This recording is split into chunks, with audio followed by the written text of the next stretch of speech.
భద్రపరుస్తూ ఉన్నాడు. దేవుడు మన పట్ల చూపిన కృపను బట్టి మనము ఆయనకి ఏమిచ్చినా ఆయన రుణము తీర్చుకోలేము. దేవుడు మన దగ్గర నుండి ఏమీ ఆశించట్లేదు, కానీ విరిగి నలిగిన హృదయాన్ని మాత్రమే ఆయన ఆశిస్తూ ఉన్నాడు. కాబట్టి దేవుడు మన పట్ల చేసిన కార్యాలను మనము వివరించినప్పుడు దేవుని నామము మహిమపరచబడుతూ ఉంది. ఈ వారంలో దేవుడు మీ పట్ల చేసిన కార్యాలు ఏమైనా ఉన్నట్లయితే దయచేసి తెలియజేయండి. దేవుని నామము గణపరచబడుతూ ఉంది. ఇంకా మీ పట్ల ఇంకా అద్భుతాలు చేస్తాడు, ఇంకా ఆశ్చర్యమైనటువంటి కార్యాలు దేవుడు చేస్తాడు. కనుక ఈ సమయంలో సాక్ష్యాలు చెప్పేవారు ఉన్నట్లయితే సాక్ష్యాలు చెప్పడానికి సిద్ధపడవలసిందిగా నేను మనవి చేస్తున్నాను. ఇంకా మన ప్రియులు రావాల్సిన వారు చాలామంది ఉన్నారు. అయితే రోజు తొందరగా ముగించుకోవాలని అనుకుంటున్నాం. ఎందుకంటే పక్కన గుళ్ళో పూజ జరుగుతుంది కనుక మనము తొందరగానే ముగించేసుకుందాం. మన ప్రియులు ఇంకా చాలామంది రాలేదు. సమయం మనము వృధా చేయవద్దు. కాబట్టి సాక్ష్యాలు చెప్పేవారు పాట పాడుతుండగా త్వరగా సిద్ధపడవలసిందిగా మనం చేస్తున్నాం.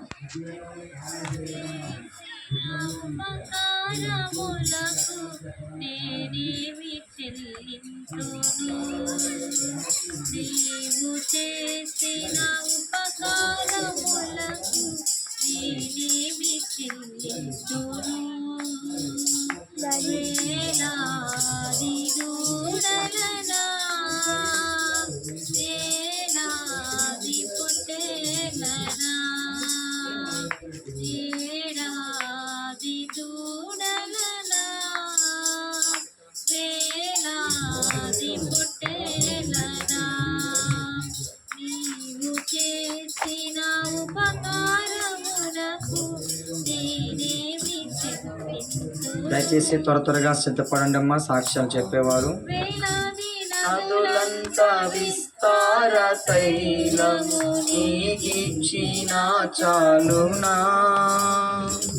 వేలాది నదులంతా విస్తార తైలము నీకిచ్చిన చాలునా, గర్భఫలమైన నా జ్యేష్ఠ పుత్రుని నీకిచ్చిన చాలునా, గర్భఫలమైన నా జ్యేష్ఠ పుత్రుని నీకిచ్చిన చాలునా, ఏలాది దూడలనా, ఏలాది పొట్టేలనా, ఏడాది దూడలనా, వేలాది పొట్టేలనా.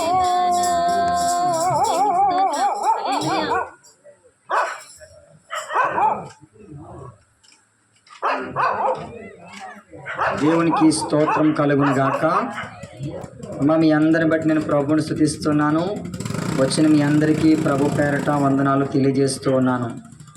అలాగే ఈ ప్రాంత ప్రజలందరికీ, ఈ ప్రాంతంలో ఉంటున్నటువంటి గ్రామ పెద్దలందరికీ కూడా ప్రభువైన యేసుక్రీస్తు నామమున నా హృదయపూర్వకమైన వందనాలు తెలియజేస్తూ ఉన్నాను. దేవునికి మహిమ కలుగును గాక. హల్లెలూయా. ప్రియరా, ఈరోజు మట్ల ఆదివారం.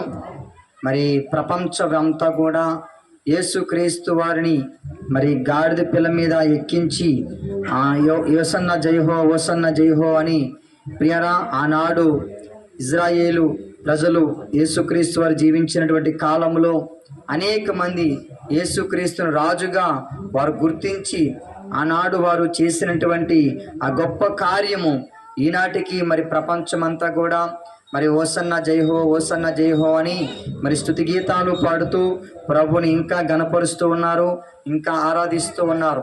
యేసుక్రీస్తు వారు సిలువకు అప్పగింపబడక ముందు మట్ల ఆదివారం అనేటువంటి కార్యక్రమము జరిగింది. ప్రియరా, ఆ గుడ్ ఫ్రైడే రోజు నాడు, అనగా వచ్చే నెల 3వ తారీఖున శుక్రవారం నాడు యేసుక్రీస్తు వారిని సిలువ వేసినటువంటి దినము ప్రియరా. అది శుభ శుక్రవారంగా పరిగణించబడింది, మంచి శుక్రవారంగా పరిగణించబడింది. ఎందుకంటే యేసుక్రీస్తు వారు ప్రపంచ మానవులందరి కొరకు ఆయన ప్రాణం పెట్టాడు. కాబట్టి అది మంచి శుక్రవారము, ఇది మంచి కార్యము, మన కోసం ప్రాణం పెట్టిన వారి భూమి మీద ఎవరు లేరు అని మరి యేసుక్రీస్తు వారు సిలువ దినమును మరి ప్రపంచమంతా కూడా ఏమంటే జరుపుకుంటూ ఉంటారు. కాబట్టి మరి గుడ్ ఫ్రైడే రోజు నాడు మరి ఇక్కడ కూడా ఒక ఆరాధన పెట్టాలని ఆశపడుతున్నాము రాత్రికాల సమయంలోనే. కాబట్టి మీరందరూ కూడా ప్రార్థన చేయండి. అలాగే వచ్చే ఆదివారము ఈస్టర్, అంటే యేసుక్రీస్తు వారు సమాధిని గెలిచి తిరిగి లేచినటువంటి దినం అన్నమాట.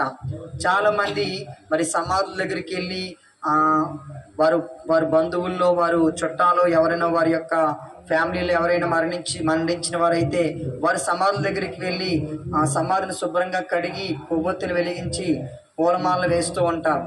కానీ ఈస్టర్ అంటే అది కాదు. కానీ యేసుక్రీస్తు వారు మరణాన్ని గెలిచి తిరిగి లేచాడు అని సత్యాన్ని అందరూ తెలుసుకోవాలని ప్రియారా, మరి ఆనాడు మరి మగ్దలేని మరియా ఇంకా అనేక మంది ఆ సమాధి దగ్గరికి వెళ్ళినప్పుడు సమాధి ఖాళీగా ఉంది, అక్కడ యేసుక్రీస్తు వారు లేరు, ఆయన తిరిగి లేచాడు.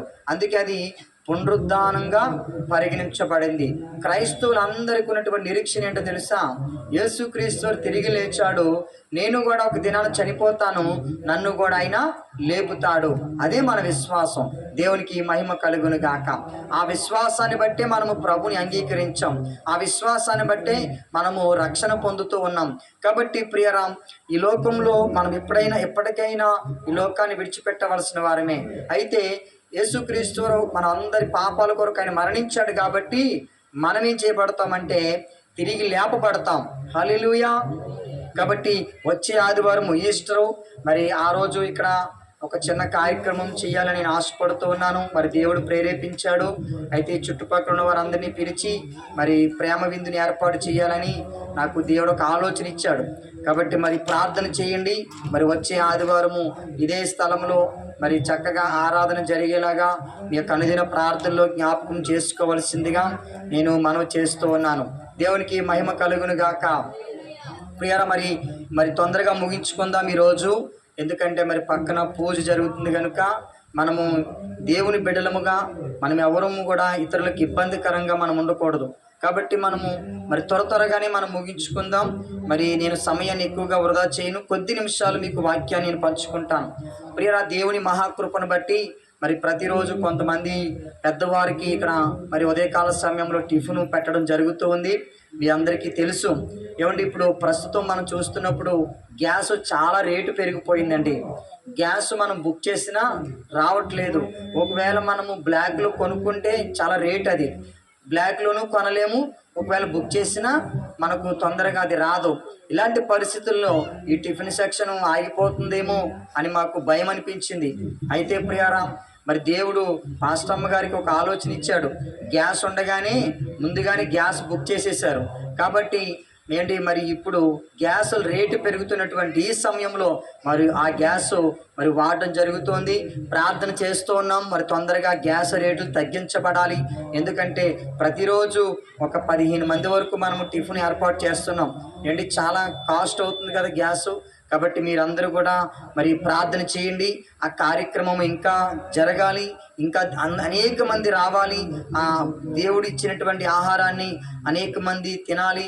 దేవుడు ఇచ్చిన స్వస్థతను అనేక మంది పొందుకోవాలి. కాబట్టి మరి దానికి మేము ఒక పేరు పెట్టామన్నమాట. ఏమండి, వృద్ధుల ఆసరా సేవా సంస్థ. అంటే ప్రతిరోజు కొంతమందికి ఆహారము సిద్ధపరిచేటువంటి కార్యక్రమం. నేను అనుకుంటున్నాను మధ్యాహ్నం కూడా భోజనం పెట్టాలి, 4కి 5కి కాదు, కనీసం ఒక 50 మందికైనా పెట్టాలని నేను ప్రార్థన చేస్తూ ఉన్నాను. ప్రియారా, దేవుడు సహాయం చేయాలి. అనేక మంది రోడ్ల మీద ఆకలితో ఉన్నవారు ఉన్నారు, వస్త్రాలు లేనటువంటి వారు ఉన్నారు, అనేక మంది సరైనటువంటి 3 పూటల తిండి లేనటువంటి వారు ఉన్నారు. నేను వారందరినీ చూసినప్పుడు అయ్యో ప్రభువా, వీరికి నేను ఏమీ చేయలేకపోతున్నానే అనేటువంటి ఆవేదన, బాధ నాకు చాలా కలుగుతూ ఉంటుంది. నేను ప్రార్థన చేస్తూ ఉంటాను, ప్రభువా వీరికి ఏదైనా సహాయం చేయి ప్రభువా, వీరికి ఎలా సహాయం చేయాలి ప్రభువా నేను అనుకుంటూ ఉంటాను. కాబట్టి ప్రియులారా, ఈ కార్యక్రమము ఇంకా అనేక మందికి దీవెనకరంగా ఉండాలి, ఆశీర్వాదకరంగా ఉండాలని మరి మీ యొక్క అనుదిన ప్రార్థనలో మరి జ్ఞాపకము చేసుకోవాల్సిందిగా నేను మనం చేస్తూ ఉన్నాను. మరి చిన్న ప్రార్థన చేసుకుని మనం వాక్య సందేశానికి వెళ్దాం. కళ్ళు మూసుకుందాం. ప్రేమగల తండ్రి, కృపగల దేవానికి స్తోత్రాలు. ఇదిగో దేవా, ఈ రాత్రి కాల సమయంలో ఈ ప్రాంతాన్ని ప్రేమించి అయ్యా ఇదిగో మీ సేవకులుగా మమ్ములను ఈ ప్రాంతానికి మీరు నడిపించారు, నీకు స్తోత్రాలు. ఇదిగో తండ్రి, ఈ ప్రాంతాన్ని మీరు దీవించండి, ఆశీర్వదించండి. ఈ పనసపాడు ప్రాంతాన్ని మీ చేతులకు అప్పగిస్తున్నాను. ఈ ప్రాంతంలో నాయన జీవిస్తున్న ప్రతి కుటుంబాన్ని మీరు ఆశీర్వదించండి. ఈ గ్రామ పెద్దల కొరకు నేను ప్రార్థిస్తున్నాను, ఈ గ్రామ నాయకుల కొరకు నేను ప్రార్థన చేస్తున్నాను. ఇదిగో నాయన, మేము ఆరాధన చేసుకోవడానికి ఈ స్థలాన్ని మీరు మాకు సిద్ధపరిచారు. ఇదిగో నాయన, మరి తండ్రి, మరి వరాలమ్మ గారు ఇదిగో వారి ఇంటిని తండ్రి ఒక గదిని మాకు ఇచ్చారు ప్రభా. ఇదిగో వారిని, వారి కుటుంబాన్ని మీరు దీవించండి, ఆశీర్వదించండి. ఇదిగో తండ్రి ప్రభా, ఇక్కడ ఆరాధన జరిగిస్తూ ఉండగా నీ కృప మాకు తోడుగా ఉంచండి. నీ ఆత్మ కార్యాలు ఈ స్థలంలో జరిగించండి. ఎక్కడ 2-3 కూడి నా నామమును ఏకీభవిస్తారో నేను వారి మధ్య ఉంటానని చెప్పావు. ఇదిగోనైనా ఆసక్తితో వచ్చి నీ బిడ్డలను మీరు దీవించండి, ఆశీర్వదించండి. ఇంకా నైనా ఇక్కడికి రాలేక ఈ శబ్ద యంత్రం ద్వారా వారి గృహాల్లో ఉంటూ ఈ వాక్యాన్ని వింటున్న వారిని కూడా మీరు దీవించండి, ఆశీర్వదించండి. అనారోగ్యంతో ఉన్న వారిని స్వస్థపరచండి. నీ వాక్కు ద్వారా వారి జీవితాల్లో మీరు గొప్ప కార్యాలు జరిగించమని మహిమ, ఘనత, ప్రభావం మీకే చెల్లిస్తూ నజరేయుడైన యేసుక్రీస్తు నామమున ఈ ప్రార్థన మనవులు అడిగి వేడుకుంటున్నాను తండ్రి, ఆమేన్. దేవునికి మహిమ కలుగును గాక. హల్లెలూయా. ప్రియరా, మీరందరూ కూడా చాలా పెద్దవారు. నిజంగా మీరు ఎంత ఆసక్తితో దేవుని వాక్యాన్ని వినడానికి వచ్చారు, నాకు చాలా సంతోషం కలుగుతూ ఉంది. ఎందుకంటే ఈరోజు యవనస్తులు దేవుని వాక్యాన్ని వినడానికి ఇష్టపడట్లేదు. ప్రియారా, ఏమండి, యవన కాలంలో ఉన్నవారు దేవుని ఆరాధించడానికి ఇష్టపడట్లేదు. అనేక మందిని మరి అపవాది యవనస్తులను వాడి వైపుకు నడిపిస్తూ ఉన్నాడు. మరి దేవుడు మిమ్మల్ని అందరినీ కూడా ప్రేరేపించి ఏంటి వాక్యాన్ని వినడానికి మిమ్మల్ని తీసుకుని వచ్చాడు. నేను అంటాను, మీరందరూ చాలా ధన్యులు. దేవునికి స్తోత్రం కలుగును గాక.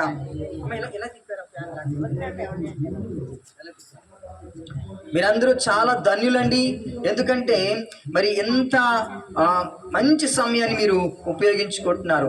ప్రియా, ఈ సమయం కొద్ది మాటలు నేను జ్ఞాపకం చేస్తాను, అందరూ శ్రద్ధగా విందాం.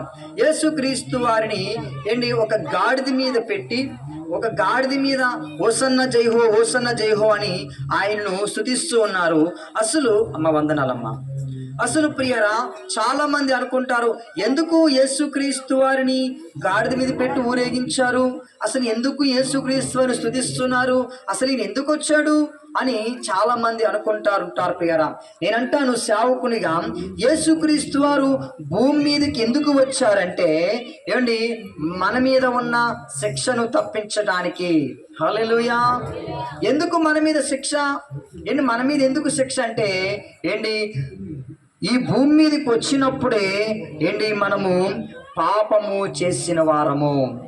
ఈ లోకములో మనం జీవిస్తూ ఉన్నాము గనుక పాప స్వభావముతో ప్రియరా మనలో పాప బీజం ఉండడం వల్ల తెలుసో తెలియకో ఏదో ఒక పాపము చేసి ఏంటి దేవుడు అనుగ్రహించినటువంటి మహిమను మనం పొందలేకపోతూ ఉన్నాం.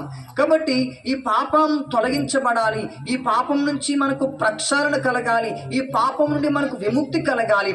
కాబట్టి ప్రియరా, ఎవరు ఈ పాపం నుంచి తప్పించబడితేనే మనము శిక్ష నుండి తప్పించగలము. పాపం మనలో ఉందనుకోండి, మనము శిక్ష నుండి తప్పించుకోలేము. ఏంటి, ఎగ్జాంపుల్గా చిన్న ఉదాహరణ చెప్తాను. వెళ్తూ ఎవరైనా ఒక వ్యక్తి యాక్సిడెంట్ చేశాడు అనుకుందాం. యాక్సిడెంట్ చేసిన వ్యక్తి సీసీ కెమెరాలో పడ్డాడు. ఎందుకంటే ఇప్పుడు అంతా సీసీ కెమెరాలు ఉన్నాయి.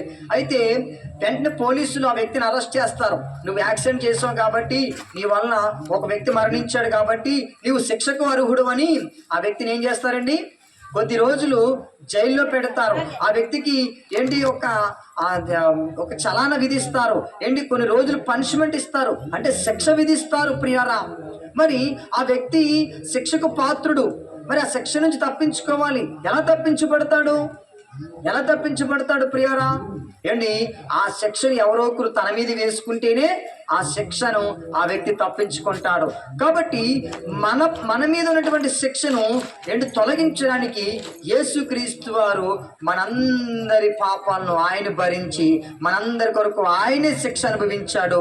అందుకే ఆయన ఈ భూమి మీదకి వచ్చాడు, మన మీద ఉన్న శిక్షను తప్పించి ఆయన భరించడానికి. దేవునికి మహిమ కలుగునుగాక. హల్లెలూయా. అమ్మ అర్థమవుతుందా? మన మీద ఉన్నటువంటి శిక్షను తప్పించి ఆయన మీద వేసుకోవడానికే యేసుక్రీస్తు వారి భూమి మీదకి వచ్చారు. యేసుక్రీస్తు వారి భూమి మీదకి వచ్చిన తర్వాత ఆయన ఎన్నో గొప్ప కార్యాలు చేశాడు. ఆయన స్వస్థతలు చేశాడు, అద్భుతాలు చేశాడు, మహత్కార్యాలు చేశాడు. కుంటివారిని, గుడ్డివారిని, మోగవారిని, చెవిటి వారిని ఆయన బాగు చేశాడు. అంత మాత్రమే కాదు, చనిపోయిన వారిని కూడా ఆయన లేపాడు. ప్రియరామ్, అయితే యేసుక్రీస్తు వారు జీవించినటువంటి కాలంలో యేసుక్రీస్తు వారిని ఒక రాజుగా ప్రజలందరూ గుర్తించి ఓసన్న జై హో, ఓసన్న జై హో, ఓసన్న జై హో అని యేసుక్రీస్తు వారిని పొగుడుతూ ఉంటే శాస్త్రులు, పరిచయులు ఆశ్చర్యపోయారు. మేము కదా రాజులము, మేము కదా అధికారులము, మేము కదా అని. ప్రియరా,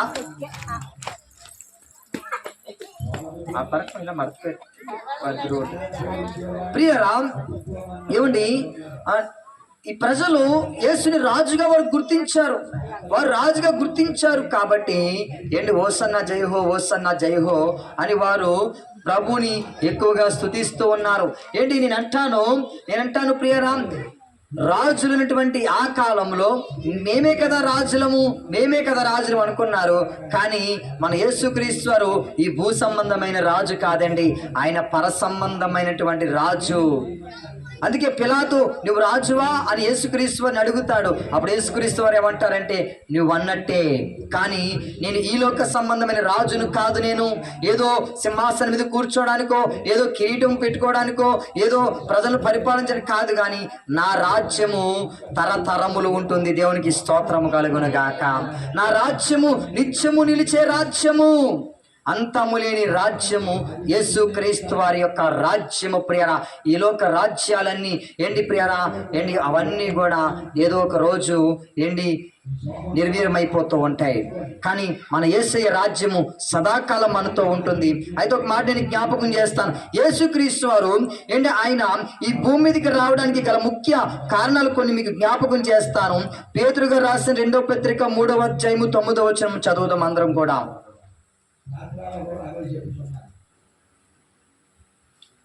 2వ పత్రిక 3వ అధ్యాయం 9వ వచనం.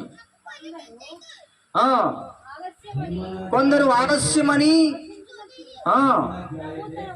ప్రభు తన వాగ్దానమును ఆలస్యము చేయువాడు కాదు గాని అందరూ ఎవడును నశింపక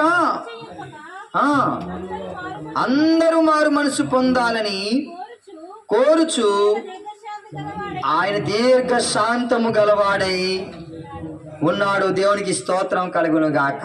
ప్రియరామ్, యేసుక్రీస్తు వారు ఆయన ఏం చేస్తున్నాడంట? దీర్ఘ శాంతంగా, ఏం పర్వాలేదమ్మా, ఆయన దీర్ఘ శాంతాన్ని వహిస్తున్నాడు. ఎందుకు తెలుసా? ఎవ్వరు నశించిపోకూడదు. ఈ భూమి మీద ఉన్నవారు ఎవ్వరు నశించిపోకూడదు, అందరూ మారు మనసు పొందాలని, అందరూ రక్షించబడాలని ఆయన ఏం చేస్తారంటే దీర్ఘ శాంతము కలిగి ఉన్నాడు. ఎందుకంటే ప్రియరామ్, అందరూ రక్షించకపోతే కొంతమంది మీద ఏమైపోతుందంటే శిక్ష పడుతూ ఉంది. కాబట్టి యేసుక్రీస్తు వారు అందరి కోసం ప్రాణం పెట్టాడు. అందుకే ఎవ్వరు నశించుట ఆయన ఇచ్చయింపక, అంటే ఆయనకి ఇష్టము లేక ఆయన ఏం చేస్తున్నాడంటే ఆయన ఎదురు చూస్తూ ఉన్నాడు. దేవునికి స్తోత్రం కలుగును గాక. ఆయన ఎదురు చూస్తూ ఉన్నాడు. ప్రియరామ్, 2వదిగా తిమోతికి రాసిన పత్రిక 2వ అధ్యాయం 4వ వచనం అంటాడు, మనుషులందరూ రక్షణ పొందవలెనని ఆయన ఇచ్చయించుచున్నాడు. చెప్పండి, మనుషులందరూ అంటే ఎవరు చెప్పండి? ఈ ప్రపంచం మీద జీవిస్తున్నటువంటి ప్రతి ఒక్కరూ కేవలం భారతదేశ ప్రజలు మాత్రమే కాదు, కేవలము ఆంధ్రప్రదేశ్ ప్రజలు మాత్రమే కాదు, కేవలము పనసపాడు, కేవలము రాజమండ్రి, కేవలము వైజాగ్ కాదు, ప్రజలందరూ, మనుషులందరూ కూడా రక్షణ పొందాలి, ప్రజలందరూ కూడా రక్షించబడాలి అని ఆయన ఏం చేస్తాడు తెలుసా? ఇచ్చయించుచున్నాడంటే ఒక కోరిక ఉంది దేవునికి. కోరిక? మనం అందరూ రక్షించబడాలి, అదే ఆయన కోరిక. ఎందుకంటే ఆయన వచ్చి ప్రాణం పెట్టాడు, మరి ఆయన వచ్చి రక్తం చిందించాడు, ఆయన వచ్చి మన కోసం బలి అయిపోయాడు. కాబట్టి ఆయనకున్నటువంటి కోరిక ఏంటో తెలుసా? అది కూడా వాక్యం వింటుంది. దేవునికి స్తోత్రం కలిగింది కాక. నిజమండి, మోగ జీవులు కూడా దేవుని వాక్యం వింటాయి. ప్రియులారా, ఏమండి, యేసుక్రీస్తు వారు మానవులందరి కోసం ప్రాణం పెట్టాడు. మానవులందరి కోసం ఆయన రక్తం చిందించాడు. ఆయన అందరి కోసం బలి అయిపోయాడు. అందుకే ఆయనకు కోరిక ఉంది. ఏంటో కోరిక? మనుషులందరూ రక్షణ పొందవలెనని ఆయన ఇచ్చయించుచూ ఉన్నాడు. ప్రియరా, యేసుక్రీస్తు వారు ఒకనొక సమయంలో ఒక ఉపమానాన్ని తన శిష్యులకు జ్ఞాపకం చేస్తాడు. ఏమిటి ఆ ఉపమానం అంటే, ఒక వ్యక్తికి 100 గొర్రెలు ఉన్నాయి. ఏమంటే ఎన్ని గొర్రెలు ఉన్నాయమ్మా? 100 గొర్రెలు ఉన్నాయి. ప్రియరా, ఈ 100 గొర్రెల్లో ఒక గొర్రె తప్పిపోయింది. అయితే ఆ యొక్క గొర్రెలు కాసుకునే వ్యక్తి ఒక గొర్రె పోతే పోని 99 ఉన్నాయి కదా అని అనుకుంటాడేమో. లేదా ప్రియరా, ఒకవేళ ప్రియరా, అయ్యో 100 గొర్రెలు ఉండవలసినటువంటి 99 ఉన్నాయని ఆ గొర్రెను ఎదుగుతూ ఉంటాడా అని మనం ఆలోచన చేస్తే ప్రియరా, ఇక్కడ యేసుక్రీస్తు వారు చెప్పినటువంటి మరం ఏంటి తెలుసా? మారు మనసు అక్కరలేని 99 మంది నీతిమంతుల కంటే మారు మనసు పొందిన ఒక్క పాపి విషయమై ఆయన వెతకడా? ప్రియరా, ఆయన నశించిపోయిన వారిని వెతకడానికి భూమి మీదకి వచ్చాడు. నశించిన దానిని వెతకి రక్షించుట కొరకే మనుష్య కుమారుడు భూమి మీదకి వచ్చాడు. దేవునికి స్తోత్రం కలుగును గాక. మనం ఏదైనా ఒక విలువైన వస్తువును మన ఇంట్లో మనం పడేసుకుంటే మనం ఎంత జాగ్రత్తగా ఎదుగుతామండి. ఎగ్జాంపుల్గా మీరు ఒక బంగారం కొనుక్కున్నారు అనుకుందామండి. అమ్మ, బంగారం తెలుసు కదా, బంగారం మనకి ఇంత బంగారం దొరికితే ఇక్కడ పెట్టుకుంటాం, చేతికి రింగులు కూడా పెట్టుకుంటాం, ఇంతంత బంగారాల కోసమే. కానీ దేవుడు మన కోసం పరలోకులు బంగారపు భవనాలే కట్టించాడు, అక్కడ బంగారపు వీధులే వేయించాడు. కానీ ఈ భూమి మీద మరి బంగారం చాలా విలువైంది కాబట్టి బంగారం అంటే చాలా మందికి ఇష్టం. మన ఇంట్లో అది ఎక్కడ మిస్ అయ్యిందండి. మనం ఎలా ఎదుగుతాం చెప్పండి? చాలా ప్రయాసపడతాం, వెతుకుతూ ఉంటాం అండి. చదువుకున్నటువంటి పెద్ద చదువులు చదువుకున్నటువంటి వ్యక్తులు ఉన్నారనుకుందాం, వారి సర్టిఫికెట్స్ ఇంట్లో కనిపించలేదు. ఎంత జాగ్రత్తగా వెతుకుతారండి. అయ్యో, నా ఇన్ని సంవత్సరాలు కష్టపడి చదివిన సర్టిఫికెట్లు ఎక్కడ పెట్టేశాను, చాలా వారు ప్రయాసపడి వెతుకుతూ ఉంటారు. మనం ఏదైనా ఇంట్లో ఒక విలువైన వస్తువు కొన్నాం, దాని రసీదు మనకు బిల్లు కనిపించట్లేదు. ఆ బిల్లు మనం ఎలా ఎదుగుతూ ఉంటామండి. ఒకరోజు మేము ఫ్యాన్ కొన్నాం, ఎటువంటి టేబుల్ ఫ్యాన్ ఒకటి కొన్నప్పుడు అది చిన్న కంప్లైంట్ వచ్చింది. అయితే దానికి రిపేర్ చేయించాలంటే వారంటీ కార్డు కావాలి. కార్డు కనిపించలేదు. చాలా రోజులు వెతికాం. ఇంకా పోతే పోనీ వదిలేసన్నమాట.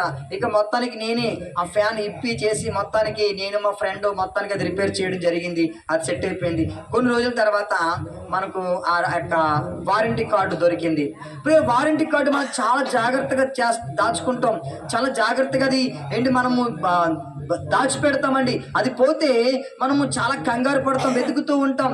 అలాగే యేసుక్రీస్తు వారు ప్రియరా, తన సృష్టించుకున్నటువంటి మనుషులు ఒక్కరు తప్పిపోయినా ఆయన చాలా ఆయన వెతుకుతూ ఉంటాడు. ఆయన అయ్యో నా కుమారుడు, అయ్యో నా కుమార్తె ఎక్కడ తప్పిపోయిందో, ఎక్కడ పడిపోయిందో, ఎక్కడ జారిపోయాడో నా కుమారుడు అని, ఎక్కడ ఏ పాపంలో పడిపోయాడో, ఎక్కడ ఏ ఊబిలో పడిపోయాడో అని యేసుక్రీస్తు వారంట వెతుకుతూ ఉంటాడంట.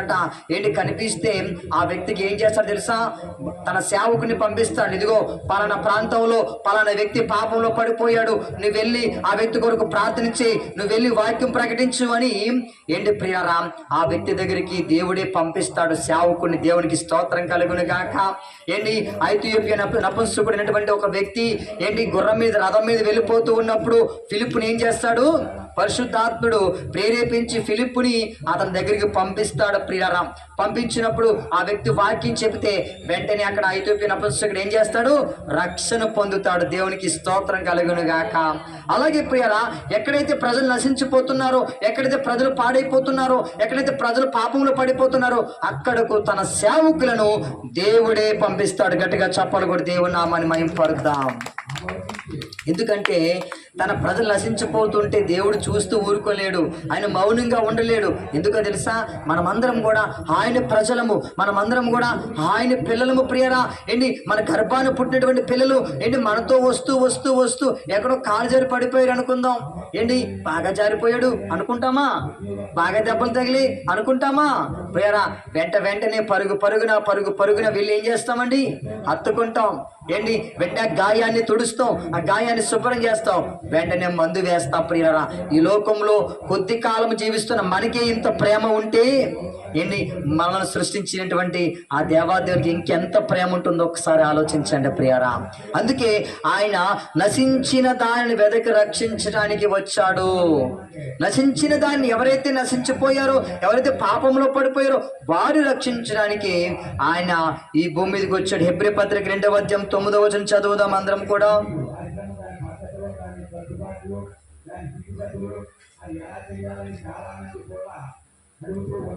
త్వరగా ముగించేసుకుందాం.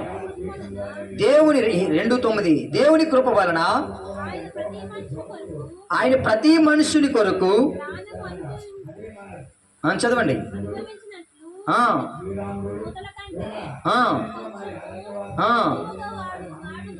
ప్రియ, ఇక్కడ ఒక మంచి మార్గం, ప్రతి మనుషుని కొరకు ఆయన సిలువ మీద మరణించెను. ప్రతి మనిషి కొరకు ప్రియరా. తర్వాత ఇంకొక మంచి మాట జ్ఞాపకం చేస్తాను. ఏంటి, రోమపత్రిక 5వ అధ్యాయము 9వ వచనము.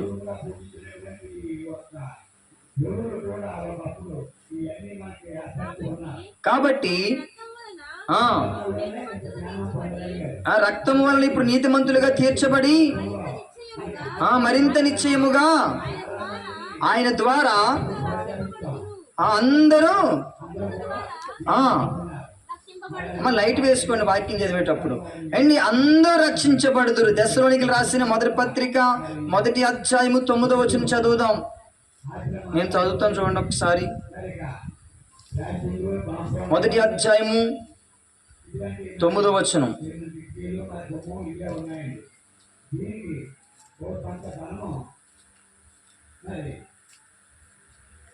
మా యవనస్తులు త్వరగా మీరు బైబిల్ ఎక్కువగా చదవాలి.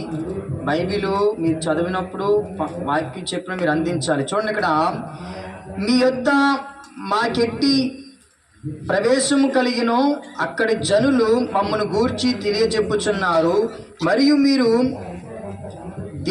దేవుడు మృతుల్లో నుండి లేపిన యేసు అనగా రాబో ఉగ్రత నుండి మనలను తప్పించుచున్న ఆయన కుమారుడైన యేసు పరలోకము నుండి వచ్చునని ఎదురు చూచుటకును మీరెలాగూ దేవుని వైపునకు తిరుగుదురో ఆ సంగతి వారే తెలియజేయచ్చు ఉన్నారు. అంటాడు కదండి, రాబో ఉగ్రత నుండి మనలను తప్పించుచున్నా. ఏంటి, ఉగ్రత రాబోతుందంట. ఆ ఉగ్రత నుండి మనలను తప్పించడానికి యేసుక్రీస్తు వారు మరి ఈ భూమి మీదకి వచ్చారు ప్రియారా. ఎందుకంటే మనుషులు ఏంటి, ఈ లోకంలో ఏదైనా తప్పు చేస్తే ఏంటి, రాజకీయ నాయకుల దగ్గరికి వెళ్ళి ఏంటి మనం ఈ సెటిల్మెంట్లు చేసుకోవచ్చు, లేకపోతే ఏదో తప్పించేసుకోవచ్చు. కానీ దేవుడి దగ్గర నుండి మనం ఎవరు తప్పించుకోలేము. ఎందుకంటే ప్రియరా, ఆయన ఒక ప్రాంతానికి సంబంధించిన వాడు కాదు, ఒక రాష్ట్రానికి సంబంధించిన వాడు కాదు, ఒక ప్లేస్కి సంబంధించిన వ్యక్తి కాదు. ఆయన సర్వమును వ్యాపించి ఉన్నాడు. కాబట్టి ప్రియరా, ఆయన కనుదృష్టికి కనబడని స్పష్టము ఏమీ లేదు. కాబట్టి ప్రియరా, మనము ఉగ్రత నుండి తప్పించుకోలేము. కాబట్టి యేసుక్రీస్తు వారు ఆ ఉగ్రతను తప్పించడానికి మనందరి కొరకు ఆయన ఏం చేశాడు తెలుసా? ప్రాణాన్ని అర్పించాడు. ఆయన మన కోసం బలి అయిపోయాడు. దేవునికి స్తోత్రం కలుగును గాక. హల్లెలూయా. ఏంటి, ఆయన రాజ్యము అంతము లేని రాజ్యము. అందుకని అంటాడు, ప్రయాసపడి భారం మోసుకొనుచున్న సమస్త జనులారా నా యొద్దకు రండి, నేను మీకు విశ్రాంతిని ఇస్తాను. ఏంటి, ఒకానొక రోజంట ఒక ఆమె ఎండలో ఒక తట్ట పెట్టుకొని ఒక నెత్తి మీద ఒక బుట్ట పెట్టుకొని ఎండలో నడుస్తూ ఉందట. నడుస్తూ ఉంటే ఏంటి ఒక కారులో ఒక వ్యక్తి చూశాడు. అయ్యో, ఈ పెద్ద ఆమె తల్లిగారు, ఈ బామ్మగారు ఎండలో నడుస్తూ ఉంది, ఎంత ఎంత ఎంత భారాన్ని భరిస్తుంది, ఎంత శ్రమ పడుతూ ఉంది అని ఏం చేశాడంటే ఏంటి కారు వెంటనే ఆపి, అమ్మా లోపలికి వచ్చి కూర్చో అమ్మా అని చెప్పేసి లోపల కూర్చోబెట్టుకున్నాడంట. ఏంటి కూర్చోబెట్టుకున్న తర్వాత కొంత దూరం వెళ్ళి ఏంటి వెనక ఇలాగ తిరిగి చూస్తే ఆమె తట్ట ఆమె నెత్తి మీదే ఉందట. ఏంటి ఆయన ఆ బరువు మొయ్యలేకే కదా ఆమెను ఏం చేశాడు, కారులో ఎక్కించుకున్నాడు. కారులో ఆమెను ఎక్కించుకుంటే ఆమె ఏం చేయాలి, తట్ట పక్కన పెట్టుకోవాలి. కానీ ఆమె ఏం చేస్తుంది తెలుసా, ఆ తట్ట ఆమె పైనే పెట్టుకుందట. ప్రియరా, ఎక్కడుంటే ఏం ప్రయోజనం, ఎండలో నడిచిన ఆ బరువే, ఏంటి సోఫాలో కూర్చున్న ఆ బరువే, ఎక్కడ ఉన్నా ఆ బరువే. ప్రియరా, ఈరోజు చాలా మంది మనుషులు ఆ భారాన్ని మోస్తూ ఉన్నారు, పాపం అనే భారాన్ని. అందుకని అంటాడు, ప్రయాసపడి భారం మోసుకొనుచున్న. ఏ భారము తెలుసా ప్రియరా, పాపం అనే భారం అండి. ఈ లోకంలో ఏంటి ప్రియరా, మనం భరిస్తున్నటువంటి ఈ భారాలు, ఈ శ్రమలు కొంతకాలమే ఉంటాయండి, సదా శాశ్వత కాలం ఉండు. ఏంటి ప్రియరా, పాపం అనే భారము ప్రతి ఒక్కరి మీద ఉంటుంది. ఆ భారాన్ని తొలగించబడాలి. ఆ భారం ఉన్నప్పుడు ప్రియరా ఏంటి మన మైండ్ మన చెప్పేది వినదు ప్రియరా, మనకు మనశ్శాంతి ఉండదు. మనకి ఏదో ఒక శోధన, ఏదో ఒక సమస్య, ఏదో ఒక భారం. ఏంటి మనం అనుకుంటాం, అయ్యో ఏంటి 4 రోజుల నుంచి కాళ్ళు లాగేస్తున్నాయి, అయ్యో 4 రోజుల నుంచి నడువు లాగేస్తుంది, అయ్యో నడవలేకపోతున్నాను, కూర్చోలేకపోతున్నాను, ఏ పని చేయలేకపోతున్నాను మనం అనుకుంటాం. ఆ పాపం అనే భారం మన మీద ఉండడం వల్ల అపవాదిగాడు మనల్ని ఏం చేస్తాడు తెలుసా, శరీర బలహీనత గురి చేస్తాడు. శరీరాన్ని బలహీనత గురి చేస్తాడు. ఎందుకంటే నువ్వు ఆరోగ్యంగా ఉన్నావు అనుకో, దేవుని స్తుతిస్తావు. నువ్వు ఆరోగ్యంగా ఉంటే ప్రార్థన చేస్తావు. నువ్వు ఆరోగ్యంగా ఉంటే దేవుని మందిరంలో పరిచర్య చేస్తావు. నువ్వు ఆరోగ్యంగా ఉంటే దేవుని వాక్యం కోసం ప్రయాసపడతావు. అందుకే ఇక ఆరోగ్యాన్ని నివ్వనివ్వకుండా ఏం చేస్తాడు తెలుసా, నీకు ఏదో బలహీనత పెడుతూ ఉంటాడు. ప్రియరా, నేను ఎప్పుడు కూడా అనారోగ్యం వచ్చిందని ఎప్పుడు కూడా వాక్యం చెప్పకుండా ఆగిపోలేదండి. ఒకరోజు నాకు ఫుల్ ఫీవర్ వచ్చింది, ముగించేస్తాను నా మాటలు. జ్వరం వచ్చింది, గొంతు పోయింది, మాట లేదు. అయితే ఒకరోజు ఒక సభలో నేను వాక్యం చెప్పాలి. అందరూ అన్నారు, ఏంట్రా బాబు నీకు జ్వరం వచ్చింది, మాట పడిపోయింది, నోరు స్వరం రావట్లేదు, ఎలా నీ వాక్యం చెప్తావు అంటే, దేవుడు నాకు స్వరాన్ని ఇస్తాడని నేను నమ్మి ఆ రోజు స్టేజ్ మీద వాక్యం చెప్పినప్పుడు ఆ వాక్యం యూట్యూబ్లో ఉందండి. అంటే చాలా అద్భుతంగా ఆ రోజు వాక్యాన్ని ప్రకటించడానికి దేవుడు కృప చూపించాడు. ఇలాంటి సందర్భాలు నా జీవితంలో చాలా ఎదురయ్యాయి. ఏంటి వాక్యం చెప్పిన తర్వాత కొన్నిసార్లు నాకు వాయిస్ పడిపోతూ ఉంటుంది, వాయిస్ పోతూ ఉంటుంది. మరొకసారి అవకాశం వచ్చినప్పుడు దేవుడు వెంటనే నాకు అవకాశం ఇచ్చేవాడు. ఒకరోజు ఒక పాస్టర్ గారు, ప్రియరా ఒక నెల రోజుల ముందే పాస్టర్ గారు మీరు వచ్చి వాక్యం చెప్పాలని చెప్పారు. అలాగేనండి అని నేను నెల రోజుల నుంచి నేను ప్రిపేర్ అవుతున్నాను. అక్కడికి వెళ్ళి ఏ వాక్యం చెప్పాలని ప్రార్థన చేస్తూ ప్రిపేర్ అవుతూ ఉన్నాను. కరెక్ట్గా 4 రోజులు ఉంది ఆ యొక్క మీటింగ్స్కి వెళ్ళడానికి. ఆ 4 రోజుల ముందు నాకు ఫుల్ ఫీవర్ వచ్చేసింది. అదేంటి ఇప్పుడు అంతా బాగానే ఉంది కదా, ఇప్పుడు ఫీవర్ వచ్చేసింది, ఇప్పుడు నేను దగ్గరలో నేను రాలేదని చెప్తే ఆ పాస్టర్ గారు వేరే ఒకరిని ఏర్పాటు చేసుకోలేరు, అయినా నాకు వచ్చిన అవకాశాన్ని నేను పోగొట్టుకోకూడదని ఏంటి ప్రేర ఆ అనారోగ్యంతోనే వెళ్ళిపోయానండి వాక్యం చెప్పడానికి. అప్పుడు వాక్యం అయిపోయిన తర్వాత చెప్పాను, నాకు చాలా జ్వరంగా ఉందండి, ఎలా నిలబడి వాక్యం చెప్పాను నాకు తెలియదు అన్నప్పుడు ఆ రోజు ప్రవచనాల ద్వారా దేవుడు అనేక మందితో మాట్లాడాడు, వాక్కు ద్వారా అనేక మందితో మాట్లాడాడు. వారందరూ వచ్చారు, అయ్యా మీరు వాక్యం చెప్తున్నాడు, ఒక ప్రవచనం చెప్పారు కదా అది నా గురించేనండి, మీరు వాక్యం చెప్పినప్పుడు ఒక పేరు చెప్పారు కదా ఆ పేరు నా పేరేనండి, మీరు వాక్యం చెప్పినప్పుడు ఒక సమస్యతో బాధపడుతుందని చెప్పారు కదా అది మేమేనండి అని కొంతమంది ప్రియరా అక్కడికి వాక్యం అయిపోయిన తర్వాత నా దగ్గరికి లాస్ట్లో వచ్చారు. నేను చాలా సంతోషించాను, ఎందుకంటే మనము సిద్ధపడినప్పుడు దేవుడు మన ద్వారా గొప్ప కార్యాలు చేస్తాడు. గట్టిగా చెప్పాలి కూడా దేవుని నామాన్ని మహిమపడదాం. కాబట్టి ఇది మనందరికీ తెలుసు, శరీరము ఆత్మ సిద్ధమే కానీ శరీరం బలహీనం. అందుకే ఆయన అంటాడు, ఆత్మ ఎప్పుడు సిద్ధమే, ఇది మీరు శోధనలో ప్రవేశించకున్నట్లు మీరు మెలకువగా ఉండి ప్రార్థన చెయ్యాలి. కాబట్టి ప్రియరాం ఏంటి సమయము మన చేతిలో లేదు. మనము సమయం ఉన్నప్పుడు ఎక్కువగా మన ప్రభువుని స్తుతిద్దాం. మన కుటుంబాలను ప్రభు వైపుకి నడిపిద్దాం. మన కుటుంబాల్లో ఏంటి ఎక్కువగా ప్రార్థనలు చేద్దాం. మన బిడ్డలు యమన బిడ్డలు అందరూ కూడా రక్షించబడాలి. మన కుటుంబంలో ప్రతి ఒక్కరూ రక్షించబడాలి. ప్రియరా ఏంటి ప్రియరా ఒకవేళ ఎవరైనా రక్షించబడకపోతే వారి కోసం మనం ప్రార్థన చేద్దాం. ఈ రోజు నుంచే మనం ప్రార్థన చేసి ప్రారంభిద్దాం. ప్రభా, ఇదిగో నా కుటుంబం, నా కుమారుడు రక్షణ పొందాలి, ఇదిగో నా కుమార్తె రక్షణ పొందాలి, ఇదిగో నా మనవడు రక్షణ పొందాలి, నా మనవరాలు రక్షణ పొందాలి, ఇదిగో నా చెల్లెలు, నా అన్నయ్య, నా అక్క, నా తమ్ముడు ఏంటి అని మన కుటుంబంలో ఎంతమంది అయితే ఉంటారో వారందరి కొరకు మనం ఎలుగెత్తి భారము కలిగి ప్రార్థన చేయాలి. ఎందుకో తెలుసా, మనము దేవుని దగ్గర పరలోక రాజ్యంలో ఉంటే వారు నరకంలో ఉన్నారనుకోండి, ఎంత బాధ. భూమి మీద పేగు తెంచుకొని కన్నటువంటి ఆ పేగు బంధాన్ని విడిచి, ఆ రక్త బంధాన్ని విడిచిపెట్టి ఏంటి వారి నరకంలో ఉంచుకుంటే ఏంటి, మనం దేవుని దగ్గర సంతోషంగా ఉంటే వారి నరకంలో కాలిపోతూ ఉంటే ఏంటి ఆ ఆవేదన ఎంత భయంకరంగా ఉంటుందో ఒకసారి ఆలోచించండి. కాబట్టి రక్షణ ఎవరైతే మన కుటుంబాల్లో పొందలేదో వారి కొరకు మనం ప్రార్థన చేద్దాం, కన్నీరు కారుద్దాం, భారము కలిగి ప్రార్థన చేద్దాం. కళ్ళు మూసుకోండి, నా మాటలు ముగిస్తున్నాను.